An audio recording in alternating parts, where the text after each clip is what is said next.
Big boss season 7 Malayalam ഇന്ന് September 1 live അപ്ഡേറ്റിലേക്ക് സ്വാഗതം. സത്യം പറഞ്ഞാൽ ഇന്നത്തെ എപ്പിസോഡ് മൊത്തം നമ്മുടെ രണ ഫാത്തിമ തൂക്കിന്ന് വേണം പറയാനായിട്ട്. മസ്താനിയുടെ ചീട്ട് കീറി കയ്യിൽ ഒട്ടിച്ചു കൊടുത്ത് അതാണ് നമ്മുടെ രണമോൾ എന്ന് ചെയ്തിരിക്കുന്നത് കേട്ടോ. ആദ്യമായിട്ടാണ് ബിഗ് ബോസ് വീട്ടിൽ രണ ഫാത്തിമ എന്ന് പറഞ്ഞൊരു കണ്ടസ്റ്റന്റിനെ കുറിച്ച് ഞാനൊരു നല്ല കാര്യം പറയാൻ പോണത്. സത്യം പറഞ്ഞു കഴിഞ്ഞാൽ അത്ര നല്ല പ്ലെയർ ഒന്നും ആയിട്ട് എനിക്ക് ഇതുവരെ തോന്നിയിട്ടില്ല.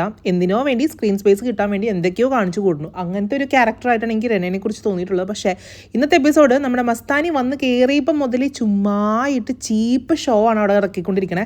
മസ്താനി എന്തോ വലിയൊരാളാണെന്നുള്ള രീതിയിലാണ് അവിടെ വന്ന് കളിച്ചുകൊണ്ടിരിക്കുന്നത് കേട്ടോ. പുറമേ നിന്നുള്ള സകലമാന കളികളും കണ്ട് എന്നാൽ ഇങ്ങനെ കളിക്കാം, അവിടെ പോയി അങ്ങനെ കളിച്ച് കഴിയുമ്പോഴേക്കും എനിക്ക് പ്രേക്ഷകരുടെ ആ ഒരു പ്രീതി കിട്ടും. എന്താണോ എന്തോ വൈൽഡ്കാർഡായിട്ട് കയറിക്കുന്ന എല്ലാം തന്നെ കണക്കാണ്ടോ. എല്ലാവരും ഈ പുറമേ നിന്ന് കളി കണ്ട് പഠിച്ചിട്ട് അവിടെ ബിഗ് ബോസ് വീട്ടിൽ ഏറ്റവും കൂടുതൽ സപ്പോർട്ടുള്ള കണ്ടസ്റ്റന്റ് ആരാന്ന് നിങ്ങൾക്ക് മനസ്സിലായി കാണുമല്ലോ. അവരുടെ വാലയും പിടിച്ച് തൂങ്ങിയാണ് നടന്നുകൊണ്ടിരിക്കുന്നത്.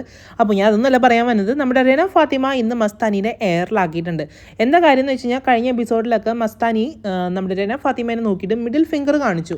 ഇന്നത്തെ എപ്പിസോഡ് മൊത്തം ലൈവിൽ തെറിവിളിയാണ് കേട്ടോ. ബിഗ് ബോസ് തൈ കെട്ടിട്ട് മണിക്കൂറുകളല്ല കുറേ നേരത്തേക്ക് ഇങ്ങനെ മ്യൂട്ട് ചെയ്ത് കളിച്ചുകൊണ്ടേ ഇരിക്കുകയായിരുന്നു. സത്യം പറഞ്ഞാൽ പ്രേക്ഷകരായിട്ടുള്ള നമുക്ക് ഒന്നും തന്നെ മനസ്സിലാവുണ്ടായിരുന്നില്ല. ഫുൾ തെറി അഭിഷേകമാണ് അവിടെ നടന്നിരുന്നത്. കാരണം ഇന്നത്തെ എപ്പിസോഡിൽ അതൊന്നും കാണിക്കാൻ വഴിയില്ല. പക്ഷേ ഭയങ്കര മോശമായിട്ടുള്ള വാക്കുകളാണ് അവിടെ എല്ലാവരും തന്നെ പരസ്പരം യൂസ് ചെയ്തുകൊണ്ടിരുന്നത് കേട്ടോ. കുടുംബ പ്രേക്ഷകർ കാണുന്ന ഒരു പ്രോഗ്രാം ആണെന്ന് പോലും വിചാരിക്കാതെയാണ് അവരിങ്ങനെ വായിൽ വന്നതൊക്കെ ഇങ്ങനെ വിളിച്ചുകൊണ്ടിരിക്കുന്നത്. ഭയങ്കര ലോക്കലായിട്ടുള്ള പോലെയാണ് എനിക്ക് തോന്നിയത്. ഗിസയിലൊക്കെ ആദ്യമായിട്ടാണ് അങ്ങനത്തെ വാക്കുകൾ തന്നെ കേൾക്കണേന്ന് തോന്നുന്നു. ഗിസയിൽ അന്തം വിട്ട് ഇങ്ങനെ ഇരിക്കുന്നുണ്ടായിരുന്നു. പിന്നെ ഒന്നും അറിയാത്ത പോലെ ക്യാപ്റ്റനായിട്ടുള്ള നിവിൻ അവിടെ ഇവിടെയൊക്കെ നടക്കുന്നുണ്ട്. ഇടയ്ക്ക് പോയി അടുക്കളയിൽ പോയി എന്തൊക്കെയോ കഴിക്കുന്നുണ്ട്. നിവിൻ കോമഡിയാണ്.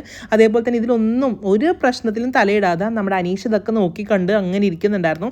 എന്തായാലും മസ്താനി കാണിച്ചത് ഭയങ്കര മോശമായിട്ടുള്ള കാര്യമാണ്. മസ്താനി എല്ലാവരുടെയും മുമ്പിൽ തന്നെ അയാൾ എന്താണ് ചെയ്തതെന്നുള്ളത് ഈ മിഡിൽ ഫിംഗർ തന്നെ കാണിച്ചിട്ട് ഇങ്ങനെ ഓരോരോ ആക്ഷനിലൂടെയൊക്കെ കാണിക്കുന്നുണ്ട്. അവസാനം രണ ഫാത്തിമ ചോദിച്ചൊരു ചോദ്യമുണ്ട് മസ്താനിയുടെ അടുത്ത്.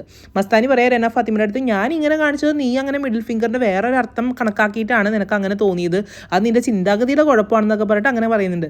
അപ്പം മസ്താനിയുടെ അടുത്ത് രണ ഫാത്തിമ ഒരു ഡയലോഗ് ചോദിച്ചു. അപ്പോൾ പിന്നെ നീ എന്തിനാണ് ഈ പുതപ്പിൻ്റെ ഇടയിൽ ഗിസയിലും അതേപോലെ ആര്യനും ഉമ്മ വെച്ചത് നീ എങ്ങനെ വിചാരിച്ചത്?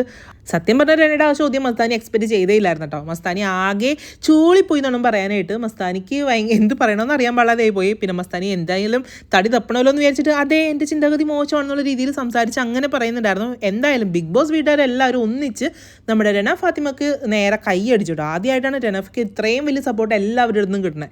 എന്തായാലും മസ്താനിയുടെ കാര്യത്തിൽ തീരുമാനമായി. ബിഗ് ബോസ് വീട്ടിലുള്ള എല്ലാവരും, അതായത് ഈ വൈൽഡ് കാർഡ് എൻട്രീസ് ഒഴികെ ബാക്കി എല്ലാവരും നമ്മുടെ മസ്താനിയുടെ പുറകെ തന്നെയാണ് കേട്ടോ. മസ്താനിയുടെ ചീട്ട് കീറാൻ വേണ്ടി തന്നെ നടക്കണം.